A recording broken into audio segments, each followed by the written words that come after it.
자, 첫 번째 순서로는 한눈에 시장을 좀 보도록 하겠습니다. 시장 진단부터 전략까지 함께 세워보도록 할 텐데요. 두 분 모셨습니다. 더드림 SNC 우혜진 대표, 주식회사 플래처 김덕호 대표 함께하겠습니다. 안녕하세요. 네, 일단 시장 분위기를 지수로 확인을 먼저 해봤는데요. 두 분께 어떤 전략이 필요한지 도움 말씀을 좀 들어봐야 될 것 같습니다. 이번 주에 빅 이벤트 가운데 미국 대선, 전 세계 이목이 집중되고 있는 상황이고요. 밤사이 트럼프 관련주는 또 급등을 하는 모습도 펼쳐졌습니다. 시장 큰 그림에선 관망세가 짙은 상황인데요. 김덕구 대표님, 이제 하루 앞두고 불확실성이 커지면서 관망세도 짙습니다. 대선 결과에 따라서 저희가 또 전략도 달라지지 않을까라는 생각이 드는데요. 주 후반부에 결과가 많이 달라지겠습니까? 시장 분위기가요? 아니면 이렇게 관망세가 그냥 이어지는 그런 기는 현상이 나타날까요? 일단 질문을 주신 것 중에서 제가 다시 한번 제가 질문을 한번 드려볼게요. 네. 미국 대통령 선거의 결과 발표가 내일 바로 발표가 날 수 있을까요? 그게 말이 많더라고요. 절대 오차 범위가 또 불가능하겠죠. 있다던데요. 절대 불가능하죠. 왜냐하면 자, 우리나라 같은 경우에 대통령 선거를 하게 되면은 여당, 야당 인사들이 다 나와서 밤새 의자에 앉아서 개표 결과 그쵸. 기다리고 새벽에 누가 당선됐습니다. 이렇게 얘기 나오지 않습니까? 자, 미국 같은 경우에는 동서 시차가 굉장히 큽니다. 그리고 빨리 하는 곳은 이제 그 해당 주에서 정한 이제 시간 기준으로 0시부터 시작하는 투표를 할 수 있는 곳이 있고요. 또 어떤 곳은 뭐 8시부터 투표를 하고 이렇게 이제 주마다 그러니까 투표 시간도 다릅니다. 그러면 이 주마다 이제 투표를 진행을 해서 개표를 하는 데까지 시간도 많이 걸릴 것이고 또 최근에는 이제 필라델피아 우리 이제 조 바이든 대통령의 고향이죠. 이 필라델피아에서도 사전 투표를 했던 이 투표용지가 또 화재로 인해서 재투표를 한 해 만에 이런 얘기도 계속 나왔지 않습니까? 그러면 이 투표가 실질적으로 결과가 다 집계가 될 때까지는 얼마나 걸릴까요? 최소 한 이틀 정도는 걸릴 수밖에 없다는 게 뭐 제 예상입니다. 그래서 사실 우리가 이제 내일부터 이제 투표를 진행한다라고는 하지만 그 결과는 하루에서 이틀 정도 더 뒤에, 그러니까 아마 FOMC가 끝나고 날 때쯤이면은 이제 거의 이제 윤곽이 나오지 않을까라고 저도 판단을 하고 있기 때문에 이럴 때는 사실 이제 대통령 선거는 진행되고 있지만은 다시 이제 시장은 이제 그러면 대통령 선거가 발표되기까지의 FOMC는 또 어떤 결단을 내렸는가 여기 이제 빅 이벤트에 이제 다시 또 쏠림 현상이 나올 거라 보고 있습니다. 그래서 저는 일단 이번 주까지는 이제 수요일까지는 엄청나게 큰 낙폭을 보이는 변동을 예상하기보다는 그냥 손바뀜이 좀 빈번해지고 또 우리가 그동안 이제 강조를 많이 했던 이 빅 이벤트 이후의 변동을 대비하는 어떤 기관들과 외국인들의 매도세가 확인될 것이다 정도로 요약을 드릴 수 있기 때문에 오늘 이렇게 하락하는 부분들은 우리 전날 금투세 폐지 관련 이슈가 있었고 또 그러다 보니 이제 여기에 대해서 그동안 물려있던 분들은 조금 이제 비중 관리를 한다든지 아니면은 좀 일부 수익이 나셨던 분들이 차익 실현을 내기 때문에 오늘 시장은 조정이 자연스럽다라고 요약을 드리겠습니다. 걱정 안 해도 되는 조정이다. 이렇게 해석해도 되는 거죠? 그렇습니다. 알겠습니다. 지금 우리나라처럼 대선 결과가 뭐 밤사이에 다음 날 이렇게 나오는 게 아니다라고 먼저 좀 코멘트를 짚어주셨어요. 실제로 누가 되느냐? 초박빙인 상황에서 주요 경합지에서 두 후보 간 표 차이가 0.5%포인트 미만이라면 그런 경우에는 자동 재검표가 진행된다고 합니다. 최종 대통령 당선자 발표까지는 상당 기간 좀 미뤄질 수 있다라는 말도 있는데요. 그럼 우혜진 대표님 생각은 어떠세요? 좀 이 결과가 미뤄질 것이 확정은 아니지만 열어두고 생각한다면 현금 모여를 좀 더 하는 게 맞을까요? 저는 지금 이렇게 우리 시장 자체가 좀 불확실성이 계속해서 좀 해소가 되지 않은 시장 상황이잖아요. 그럴 때도 사실은 우리가 현금 보유의 비중을 굉장히 좀 다른 때보다 저는 좀 늘려야 된다라고 생각을 합니다. 그렇기 때문에 이 대선에 대한 영향도 포함이 되지만 저는 뭐 이번에 뭐 FOMC 회의 결과도 사실 이번 주에 좀 예정이 되어 있고 여러 가지 상황들로 봤을 때 그런 불확실성에 대한 해소가 아직 해소가 되지 않은 상황이거든요. 그래서 제가 최근에도 계속 말씀드려 왔던 게 지금 어제 굉장히 이슈가 나왔던 여러 가지 재료들이 오늘 하나도 올라오지 않습니다. 사실 이런 부분들 어떻게 봤을 때 우리가 시장에서 나오는 그런 재료들이 정말 좋은 호재성으로 작용을 한다면 정상적인 흐름이라면 이것들이 조금씩 이어져가는 흐름이 보여져야 되는데 그런 모습이 보이지 않고 정말 단기적으로 반짝한다라는 것이죠. 왜냐하면 뭐 이슈가 나왔기 때문에 이런 가능성이 있어 우리에겐 정말 호재야라고는 하지만 이 부분들이 어떻게 보면 시행이 되고 전체적으로 결과론적으로 정확하게 좀 짚고 넘어갔을 때 다시 한번 좀 시장에서 반응할 확률이 커지기 때문에 지금도 현금 보유의 비중은 저는 지금 원래는 제가 한 그래도 30% 정도는 여러분들 현금 보유를 해라라고 좀 말씀을 드리지만 지금 같은 시장에서는 조금 어떻게 보면 아쉽다라는 생각도 드시는 투자자분들도 계시지만 저는 그래도 우리가 현금 보유도 저는 투자라고 생각을 합니다. 그래서 현금 보유 50% 정도는 지금 이번 주까지는 특히나 조금 더 비중을 좀 확대해라라고 말씀을 드리겠고 그리고 지금 시장에서는 저는 아직까지도 단기적으로 대응하는 게 조금 유효하다라고 말씀을 드리고 여러분 뭐 손이 투자하시는 분들 중에 손이 빠르거나 아니면 나는 대응을 빠르게 좀 하실 수 있겠다 하시는 분들은 저는 뭐 중소 뭐 대형주, 소형주 뭐 상관없이 여러분들 뭐 매매에 대한 부분들 좀 열어놓겠지만 그래도 좀 대응에 대한 부분들이 좀 불확실하다라고 하시는 분들은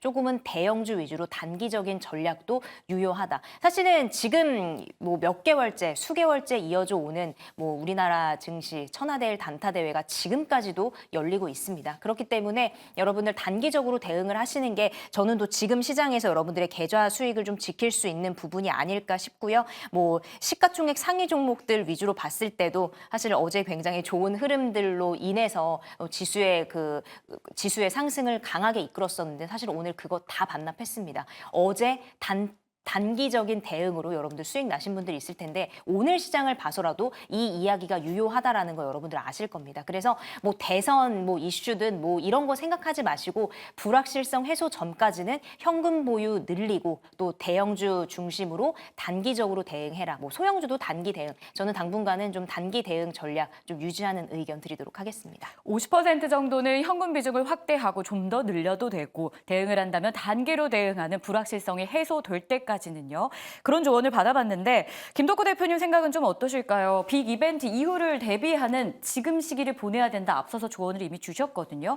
그럼 만약에 이벤트 이후에 뭐 오를 만한 섹터를 뭐 미리 예측하기는 어렵겠지만 그래도 절반의 50% 현금으로 투자에 나선다면 지금은 어떤 섹터를 좀 봐야 되는 때입니까? 일단 저는 첫 번째로 이제 경기 민감주들을 중심으로 많이 봐야 되지 않나라고 판단을 하고 있습니다. 왜냐하면 어떤 대통령이 당선이 되든 물론 실제 이제 우리가 대통령 선거라고 얘기를 하는 이 내일의 이벤트는 그러니까 선거 인단을 뽑기 위한 투표 과정이라 보시면 됩니다. 실제 미국은 대통령을 선거 인단이 따로 뽑죠. 그러다 보니까 결국 이제 배신표가 나왔느냐 나오지 않았느냐를 가지고 항상 따지게 되는데 역사적으로는 배신표가 없었다라고 얘기를 합니다. 그런데 뭐 실제로는 서로 간에 로비도 있고 암투가 굉장히 많기 때문에 끝까지 지켜보는 게 맞다. 특히나 지금처럼 어떤 이제 양당 후보에 대해서 각 정당에서도 굉장히 좀 충돌을 일으키는 반응이 많을 때는 주시해야 된다라고 나오는데 그러면 만약에 지금 해리스 부통령이 뭔가 좀 득표율이 좀 더 선거인단이 조금 한 명이라도 많았다라고 한다고 해서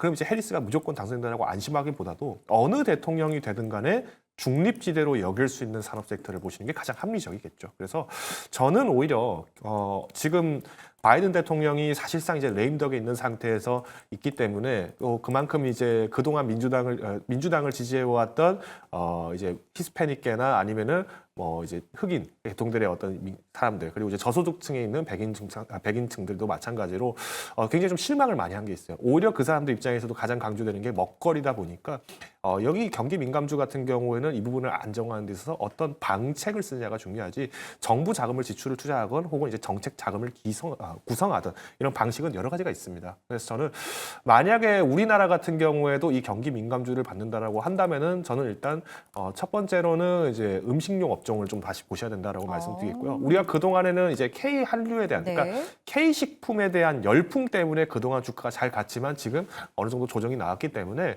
다시 이제 먹거리에 대한 수요를 봤을 때 우리가 이제 당장 먹고 살 문제에 대한 부분들에서 집착을 해본다라고 하면은 저는 이런 민감주들 한 번 더 보시는 게 맞지 않나라고 말씀드리겠습니다. 누가 당선이 돼도 안정적인 경기 민감주 가운데 음식료, K푸드에 대한 매력 다시 부각될 것이다 라고 섹터를 좀 정리해 주셨는데요. 우혜진 대표님은 단기 대응하기 괜찮은 시즌이다 라고 정리를 좀 도와주셨잖아요. 그 안에서도 가장 매력적인 섹터 있을까요? 저는 오늘 그 섹터를 좀 전력 쪽과 음식료를 제가 좀 음식료는 뽑았습니다. 동일하고요. 네. 플러스로 전력기기. 네, 전력기기 관련된 종목들도 사실은 최근에 제가 또 그런 이제 앞으로의 그런 우리 전 세계적으로 변화되는 그런 변화하는 부분에 있어서 사실은 전력에 대한 부분 그 누구도 부정할 수 없습니다. 사실 그런데 전력도 뭐 AI 발이다, 뭐다, 뭐 기후 변화다, 뭐다 여러 가지 그런 앞으로 변화하는 트렌드성을 반영을 해서 전력기기 관련된 종목들, 뭐 전선, 전력, 뭐 ESS 등등등 해서 정말 주가 상승이 나왔었지만 지금 대부분의 종목들이 사실은 많이 조정을 받고 어제도 굉장히 좋은 흐름을 보였다가 오늘도 좀 지금 견조한 흐름이 나타나고는 있거든요. 그렇기 때문에 지금 뭐 전력기기에 대한 부분들 아직 재료는 죽지 않았고 그런 슈퍼사이클 저는 좀 지속이 될 거다라고 생각을 하고 있습니다. 그렇기 때문에 뭐 지금 시장에서 우리가 사실 전력 쪽도 단기적으로도 대응이 또 가능한 부분이기 때문에 여러분들이 보셨을 때 앞에서 김덕구 대표님 말씀해 주셨던 뭐 음식료 업종도 저도 좀 굉장히 긍정적으로 바라보고 있는 입장이고 또 전력에 대한 부분들도 주가가 계속해서 조금 이 재료가 약간은 좀 뒤에 머물러 있을 때 가려져 있을 때 주가 상승이 계속 일어났다면 주가에 대한 그런 부담감도 있겠지만 주가가 지금 많이 내려앉은 부분에 있어서 다시 한번 좀 지금 상승 반등하는 흐름이 나왔기 때문에 주가 자체적으로는 부담이 좀 줄었다라고 좀 보실 수가 있을 것 같습니다. 그리고 그 안에서도 주가 대비해서 또 이제 기업의 여러 가지 가치들 뭐 대비해서 재무적인 부분들도 대비해서 좀 저평가되어 있는 종목군들로 우리가 좀 선점을 하게 된다면 그래도 여러분들이 지금 시장에서 그래도 좀 빨간 마스들을 조금 보실 수 있지 않을까 좀 이렇게 보고 있어서 전력 쪽도 여러분들 좀 지켜보시면 좋을 것 같습니다. 미국 대통령이 누가 되든 수혜가 있을 만한 섹터 아니면 누가 돼도 상관이 없을 영향력이 적을 섹터에 대한 관심이 유효하다라고 말씀을 주셨는데요. 궁금증이 하나 생깁니다. 그런데 여기서 제약바이오는 왜 선택이 되지 않은 걸까요? 사실은 미국 대통령이 누가 되든 두 후보의 공통적으로 바이오시밀러 사업에 대해서 우호적인 정책이 예고되어 있다는 겁니다. 중장기적인 수출 확대 기대감이 나오는 제약바이오, 여기에 또 금리 인하 기대감까지 더해지면서 하반기 제약바이오가 다시 한번 시장을 이끌 수도 있다는 분석도 더해지고 있는데요.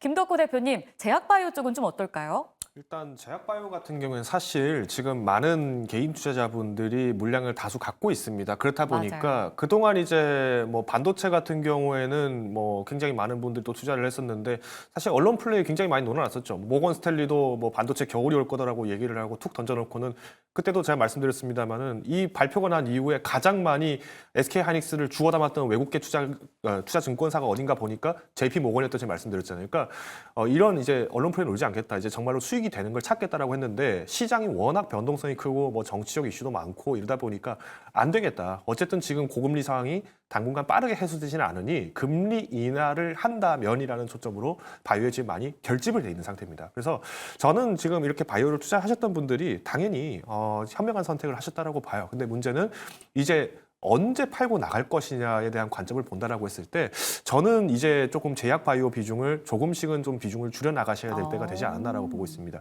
이렇게 말씀드리는 근거도 네. 결국은 이제 12월 이후에는 미국 대통령이 누가 되는지가 사실 확정적으로 발표가 됩니다.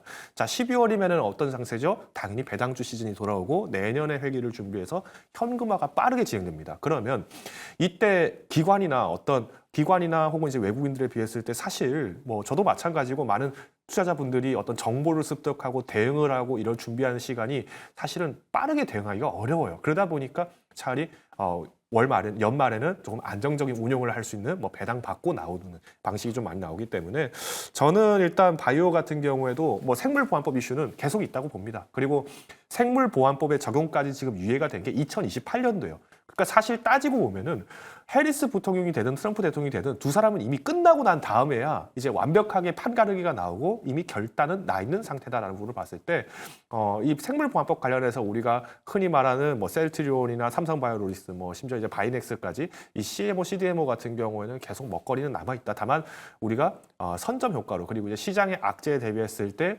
오히려 시장 대비해서 우수한 성과를 계속 내왔던 만큼 지금은 좀 차익 실현에 대한 부분들을 계속 고민해 보셔야 하지 않나라고 요약을 드리겠습니다. 제약바이오 이제부터는 비중을 좀 줄여가야 할 시기다. 1년 동안 또 수익을 얻은 분들도 많으셨을 텐데요. 하반기에는 좀 이야기를 다르게 풀어나갈 필요 있다는 게 제약바이오에 대한 뷰였습니다. 우혜진 대표님의 의견도 좀 들어보고 싶은데요. 좀 더 세부적으로 들어가 보면 미국의 반중 정책이 계속 심화되고만 있잖아요. 생물보안법이 그러다 보니 통과될 가능성이 굉장히 높게 높게 점쳐지고 있던데 국내 CDMO 관련주들에 대한 전망을 그래서 좀 더 긍정적으로 갖고 계신 분들도 있을 것 같아요. 직접 수혜가 예상되는 쪽은 좀 투자해 볼 만하지 않을까요? 네, 우선 뭐 앞에서도 대표님 언급을 해주셨지만 지금까지의 그런 재료들로 인해서 사실 이제는 조금씩 비중을 줄여야 되지 않냐 이런 말씀을 또 해주셨어요. 거기에 대해서도 저도 이제 좀 동의하는 바이고 우리가 하지만 좀 다른 부분으로도 하나 더 생각을 해봤을 때 사실은 뭐 너무나 그런 기사화도 굉장히 많이 됐었고 가장 최대의 수혜주로 떠오르는 게 사실은 삼성 바이오로직스 아니지 않습니까? 삼성 바이오로직스를 시작으로 해서 뭐 에스티팜이나 바이넥스 같은 여러 그 관련 같은 그 섹터에 있는 종목들 같은 경우도 사실은 뭐 계속 좀 좋은 흐름 보이고 있고 앞으로의 수혜도 좀 가능하다라고 보여지고 그리고 이제 그 비중에 대한 부분들도 지금 이야기를 또 해주셨지만 또 한 가지 생각해 볼 부분들이 있다면 사실은 바이오 이런 제약 바이오에 대한 부분을 우리가 생각해 봤을 때 지금 뭐 그 누가 되든 간에 뭐 생물보안법에 대한 통과에 대한 부분들은 뭐 거의 지금 기대감으로 있습니다. 그리고 사실 대통령이 누가 뽑히든 간에 취임하는 거는 내년이거든요. 그러면은 내년의 이후에 내년부터가 사실은 그런 여러 가지 법안들부터 시작을 해서 여러 가지 뭐 지금 우리 뭐 시장에서 기대감이 나왔던 이야기들이 내년부터가 본격적으로 진행이 된다라는 이야기죠. 그러면 올해 남은 기간 동안에는 여러 가지 기대감으로 인해서 주가의 등락을 계속 오갈 것이고요. 그렇기 때문에 우리가 뭐 해당 종목들 같은 경우는 지금 여러분들 뭐 수익 나신 분들은 뭐 수익 챙기시고 아니면은 내가 조금 낮은 가격에서 좀 이 종목들을 공략을 했다라시는 분들은 뭐 배당에 대한 이슈까지 배당에 대한 그런 혜택까지 좀 보시고 여러분들 비중 조절을 좀 하시는 게 좋을 것 같고 제약바이오 전체적으로 봤을 때 이제 전 세계가 인구 고령화에 사실은 다다랐잖아요. 그렇기 때문에 우리가 전체적으로 요즘에 그 헬스케어나 이런 부분에 관심이 많이 가지는 이유가 뭐냐면 그 노인화 이제 나이가 계속 들어가기 때문에 뭐 수명은 계속 길어지고 그렇기 때문에 우리가 점점 더 건강에 대한 부분들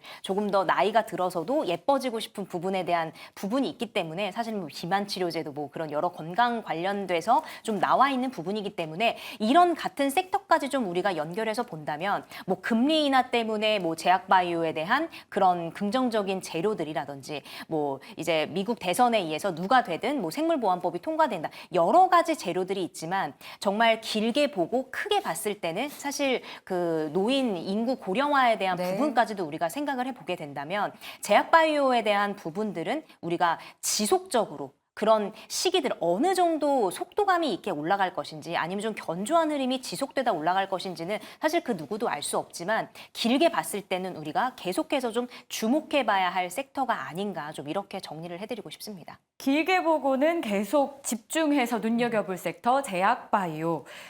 김덕구 대표님께 한 가지만 더 질문을 좀 드려볼게요. 여러 이야기를 주시면서 이제는 비중을 줄여나가야 된다라고 재바에 대해서 조언을 주셨는데 어제 저희가 금투세 이슈가 있었잖아요. 금투세 기대감이 사실은 코스닥 쪽에 조금 더 크게 반영이 된다면 코스닥 시가총액 상위를 대부분 차지하고 있는 제약바이오에 단기적으로인 관점에서의 좀 수혜는 있지 않을까요? 그래도 비중 줄여야 됩니까? 자, 일단 그러면 관점을 다르게 보셔야 됩니다. 왜 그동안 시장이 하락을 했었고 시작을 하락하는데 주로 이제 힘이 실렸던 이 금투세에 대한 논란 때문에 코스피가 정말 코스닥이 하락이 됐다라고 한다면은 지금 다시 이 금투세를 폐지합니다라고 뭐 민주당에서 발표를 했다고 칩시다. 자, 발표를 했죠. 그러면 어떤 일이 벌어질까요? 이 바이오를 다시 쫓아가서 추격 매수를 한다? 아니요. 지금 떨어져 있는 걸 더 사겠죠. 이게 합리적이지 않을까요? 정말로 왜 우리가 상반기까지만 하더라도 전망이 깊다, 유망하다고 했던 모든 산업 섹터들이 지금 금투세 논란이 계속 이제 국회가 계속 임박해지니까 여기에 문제가 나왔던 것이 지금 이거 금투세 통과할 것 같은데 그래서 지금 다 해외로 떠난 거잖아요. 근데 지금 해외로 떠났던 사람들이 그럼 다시 미국 주식을 팔고 뭐 다른 뭐 일본이나 중국 주식을 팔고 다시 한국에 들어온다? 쉽지 않을 겁니다. 저는 그렇게 보고 있어요. 오히려 지금 시점에서 봤을 때면은 이 금투세 논란이 없어졌기 때문에 어떤 지금까지 잘 갔던 추세에 대해서 편승이 될 것이다라고 본다 하더라도 이미 지금 국장에 대한 신뢰를 정치 인사들이 지금 말로 하고 있는 이 언론 플레이 때문에 훼손이 많이 됐다고 저는 봅니다. 그런다고 보면은 저는 오히려 그 자금이 떠났던 자금이 완벽하게 돌아오지 않는 이상은 우리가 제약바이오가 정말로 이 추세를 꾸준하게 유입하기 위한 어떤 신규 매수가 좀 제한적일 거라고 저는 보고 있다는 거죠. 그리고 굉장히 좀 이슈가 있습니다. 그러니까 지금 좀 아이러니한 게 이 금투세 폐지에 대해서 이재명 대표께서 또 이제 결국 이제 성명을 내긴 하셨습니다만은 시기가 좀 묘합니다. 일단 9월 중순부터 10월 초까지 중국이 이제 지준율을 감소를 시키면서까지 내수 경기 활성화를 위해서 자금을 적극적으로 정부에서 풀겠다라고 얘기가 나왔는데 이 자금들이 실제 내수에만 사용된 것이 아닙니다. 중국 내에서의 기업들의 투자도 된 것도 있지만은 해외 자산에 대한 투자 비용도 굉장히 많이 높아졌어요. 자, 근데 이 시기 때 한국 증시가 뭐 코리아 디스카운트가 아직도 해소가 안 됐다. 지금 해외에 많이 놀아난다. 8월 5일 이후에 대폭락장 나고 나서 회복을 못하고 있다. 이런 시점이라면 중국 시장에서도 당연히 먹거리를 어디로 볼까요? 중국 내수로 볼까요? 한국 주시장 볼까요? 저라면은 제가 중국인이어도 한국 주시장에 지금 빨리 산업했다는 입장이 될 건데 결론 말씀드리면 금투세 폐지를 지금 번복을 한 거는 일단 국내 증시에서 단기적으로는 상승 기현이 되겠지만 그만큼 어떤 외국인이나 기관에 의해서의 어떤 그 주가에 대한 어떤 불균형들을 개인 투자자가 더 부담하게 되는 상황이라고 봅니다. 그래서 저는 오히려 이런 시점에서는 조금 합리적 대응을 위해서 적극적 매수보다는 일단 네. 방어 전략을 구사하시자라고 요약을 드리겠습니다. 알겠습니다. 잘 참고해 보도록 하겠습니다. 시장은 여전히 관망세가 짙습니다. 10시 21분 구간 지나가고 있는데요. 빠르게 움직이는 이 시장 안에서 시장을 관통하는 종목에는 어떤 것들이 있는지 지금 다시 한번 확인하고 돌아오도록 하겠습니다. 네, 10시 21분 구간 국내 증시 약세 이어가고 있습니다. 전일 금투세 이슈로 강세 보였던 국내 증시는 전일 프로그램 매수세가 대량 들어왔기 때문에 현재 약세 이어가고 있다라고 시장을 분석하고 있는데요. 지금 급등락 보이고 있는 특징주 열어보시죠. 오늘 오전장에는 중국 부양책 기대감 속에서 여행 그리고 다양한 부양책 관련 종목들이 상승 이어가고 있는데요. 첫 번째 특징주는 삼성전자와 SK하이닉스입니다. 간만 미국 시장에서 AI의 찐수혜주라고 불리는 팔란티어가 실적 발표를 하면서 15% 넘게 급등했습니다. 그러면 국내에서 AI와 반도체 수혜주들은 어떻게 대응해봐야 될까요? 오히려 삼성전자, 협력하고 있는 퀄컴과 ARM 실적 발표를 앞두고서 오늘 관망세 보여주고 있고요. 반면 전일 AI 서밋을 통해서 젠슨황 회장의 강력한 의지를 보여준 SK하이닉스 오늘 1.24% 상승세 시원해지면서 엇갈린 모습 보여주고 있습니다. 과연 국내 시장에서는 AI와 반도체 관련 종목들 어떤 종목을 선택해서 수익을 낼 수 있을지 잠시 뒤에 옥석 가리기 살펴보도록 하겠습니다. 그럼 다음 종목도 함께 열어보시죠. 오늘 중국 관련 종목들에 대한 기대감이 커지고 있는 가운데 이 실적 충격을 보여줬던 NC소프트 간신히 상승 전환했습니다. 현재 0.68%까지 상승하고 있는데요. 사실 게임주 같은 경우에는 가장 먼저 판호 발급 소식을 전하면서 상승 소식을 알리기도 했었습니다. 특히나 전인대가 이어가고 있는 가운데 추가적인 중국의 경기 부양세 그리고 12월 추가 판호까지 기대감 커지고 있는 가운데 NC소프트와 게임주 지금 현 구간에서 저가 매수와 추가적인 매수가 유효한지 오늘 중국 관련 수혜주들 점검해 보도록 하겠습니다. 그럼 다음 종목도 함께 열어보도록 하겠습니다. 경영권 분쟁이 한참인 고려아연 오늘도 7% 급등하는 모습인데요. 하지만 고려아연은 10월 말 유증 소식을 전하면서 급락을 보이기도 했었습니다. 이제는 내리 상승이 아니라 급등과 급락, 변동성이 커지고 있는 경영권 분쟁 그 중심에 있는 고려아연 현 주소는 어떻고 기 보유자분들은 어떻게 대응해봐야 할지 경영권 분쟁 관련 이슈 점검해 보도록 하겠습니다.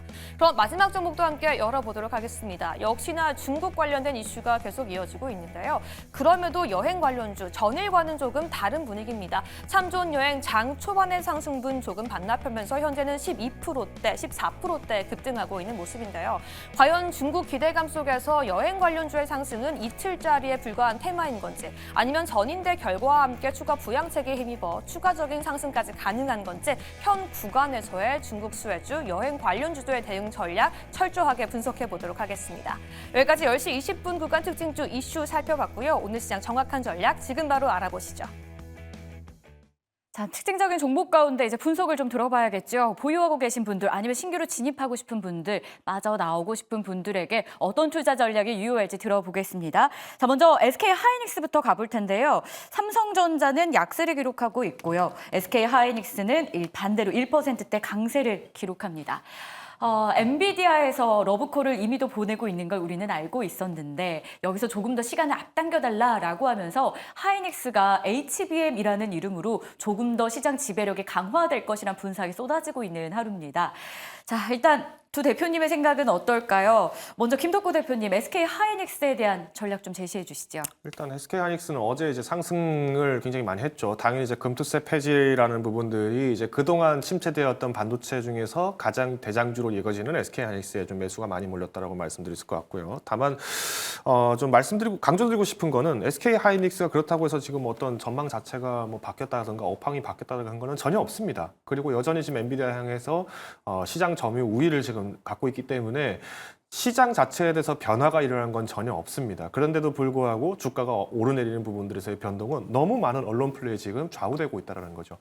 자, 삼성전자가 HBM 납품하겠다라고 대만 언론에서 발표를 하면서 대만 언론에서 발표를 하면서 그날 어떤 일이 있었냐? SK 하이닉스가 빠져버렸어요. 자, 이거는 저는 오히려 더 이해가 잘 안 됐었는데 엔비디아가 지금 HBM 물량이 부족해서 뭐 한시적으로 지금 일부 삼성전자가 갖고 있는 HBM 제품을 납품해달라고 얘기를 했다는 건 무슨 뜻이겠습니까? AI 산업이 아직도 지금 계속 열풍을 달리고 있고 산업 성장성이 탄력적이다라는 거는 우리가 부정할 수 없는 건데 다만 이제 대만 언론에서 이걸 얘기를 했다다 보니까 삼성전자 이제 기회가 왔다. 그러니 SK 이제 끝난다. 뭐 이런 식으로 이제 오해하시던 분들이 급하게 SK 하이닉스를 또 매도하시는 삼성전자를 좀 잡으시지 않았나라고 보고 있습니다. 자, 그런 의미에서 말씀드리면 SK 하이닉스 뭐 지금도 좀 답답하죠. 좀처럼 이제 20만 원을 좀 시원하게 돌파해서 22만 원, 24만 원대까지 올라가면 좋겠지만은 당분간은 조금 서로 간에 갖고 있던 사람들에서의 어떤 손바뀜은 좀 빈번하게 일어날 거라고 보고 있습니다. 그래서 일단 대응 전략이라고 보신다라면은 하단 18만 원, 상단 22만 원 이 밴드 내에서의 계속 주기적인 스윙 움직임은 계속 추적을 하실 필요가 있다라고 말씀드리겠고요. 무엇보다 이제 금수세가 본격적으로 이제 폐지를 하겠다라고 이제 야당에서도 발표를 했기 때문에 거래 대금 자체가 회복이 되는가 그리고 증시 대비 SK 하이닉스에 대한 어떤 유입이 얼마나 되는지는 트래킹이 반드시 필요하다. 다만 이 부분이 미흡하다면은 현재 수준에서 답부할 가능성이 크다 정도로 요약을 드리겠습니다. 알겠습니다. 자, 그리고 또 하나 볼 종목은 NC소프트입니다. 12년 만에 적자를 기록하는데요. 매출은 일단 3분기만 놓고 봤을 때 컨센하고 부합했는데 영업이익이 부진했다라고 하고요. 4분기에도 적자는 좀 예상된다라는 부정적인 전망이 나오고 있어요. 근데 우혜진 대표님, 일부 증권가에서는 동트기 전이 가장 어둡다라면서 동틀 것을 오히려 더 기대하는 분위기를 갖더라고요. 주가는 1년 내내 박스권입니다. 전략 세워주시죠. 우선 이 게임주 전체적으로 한번 봤을 때 게임주는 사실은 그렇게 탄력이 사실은 다른 섹터나 이런 종목군들에 비해서 탄력이 떨어집니다. 그렇기 때문에 사실 NC소프트 같은 경우도 사실 리니지 하면 너무나 뭐 우리나라뿐만 아니라 다 알죠. 사실은 글로벌 너무 네. 유명한 그런 게임이잖아요. 그렇기 때문에 NC소프트 같은 경우는 리니지를 좀 중심으로 계속 밀었던 그런 부분이 있었지만 수많은 게임들이 나오고 사실은 우리나라 게임사뿐만 아니라 뭐 중국의 그런 게임까지도 더욱더 더 좀 그런 비중이 더 커지는 그런 인기몰이하는 그런 부분들이 지금 좀 계속 일어나는 그런 흐름들을 좀 볼 수가 있을 것 같습니다. 그렇기 때문에 NC소프트 지금 뭐 그렇다 할 만한 사실 최근 1년 동안 좀 시장 전체적으로 뭐 게임주 전체적으로도 뭐 좀 쉽진 않았고 그런 게임도 사실은 계속 글로벌적으로 많이 확대를 해야 되기 때문에 그런 부분에 있어서 좀 매출이나 영업이익 등의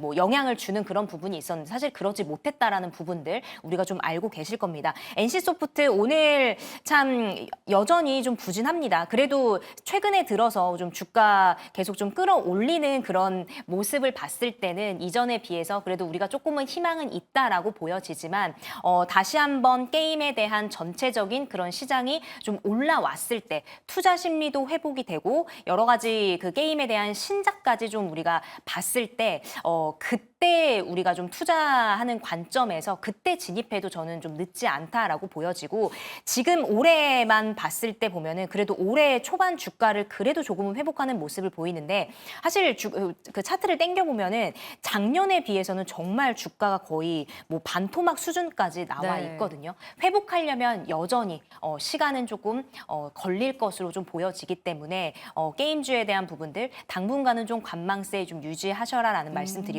NC소프트도 정말 이건 진짜 대박이다 하는 신작에 대한 모멘텀이 네. 부재하다면 여전히 조금은 아직은 좀 불안한 그런 모습이다. 이렇게 좀 정리를 할 수 있을 것 같습니다. 알겠습니다. 마지막으로 고려아연에 대한 투자 전략은 어떨까요? 김덕호 대표님이 도와주시면 좋을 것 같은데 더 이상 할 이야기가 많진 않아요. 경영권 분쟁의 대표적인 타이틀로 하반기를 꽉 채우고 있는 고려아연이고요.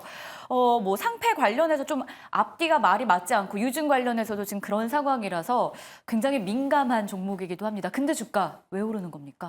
당연히 이제 남의 집 불장난에 지금 서로 이제 불구경하러 온 거라고 저는 말씀을 드리고 싶은데, 일단 지금 고려아연을 비롯해서 이제 이런 어떤 적대적 M&A와 관련된 부분들의 종목이 이제 앞으로 우리나라 증시에 굉장히 많아질 거라고 저는 예상을 하고 있어요. 오히려 금투세 폐지가 되면서 사실은 이제 외국인 자본들도 한국 시장에 지금 이제 떨어진 것들 주워 담자라는 식으로 지금 접근을 하는데, 이번에 IMF에서 경제 성장률을 정드리겠습니다. IMF에서 예상을 하고 있는 한국의 경제 성장률에 대비했을 때 지금 우리나라 3분기 경제 성장률은 한국에서 발표 기준으로 0.1%입니다. 그러니까 상당히 부진했죠. 그러면 지금처럼 기업들의 자금줄이 절박해질 상황에 정말로 이런 투자들이 자금이 들어온다라고 하면은 당연히 기대 가치가 있겠죠. 그러다 보니 저는 오히려 지금 고려아연은 저는 시작에 불과하다고 봅니다. 아마 이런 이슈들이 이제 올해 하반기 그리고 이제 내년 상반기까지 계속 좀 이런 흐름들이 일어날 거라 보기 때문에 꼭 고려아연이 아니다 하더라도 우선은 이런 경영권 분쟁에 있는 이슈들은 살펴보실 필요가 있다라고 말씀을 드리겠습니다. 알겠습니다. 자, 10시 31분 구간 지나고 있습니다.